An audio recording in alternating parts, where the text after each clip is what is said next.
Hey everyone! So today we are going to set up my first ever palette and these little pans here. And I am using the Daniel Smith watercolors, my first ever professional set. Super exciting. So first time doing this, so don't judge me too hard, but I'm hoping I do an excellent job.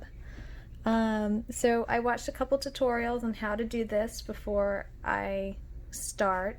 So I went ahead and labeled all of my pans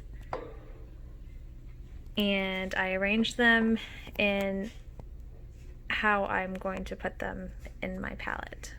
So I went ahead and grabbed a toothpick. They say you could use a needle so that we can get the bubbles out once I start to put them into the pans, and that I'm going to fill them only about halfway. So let's get started.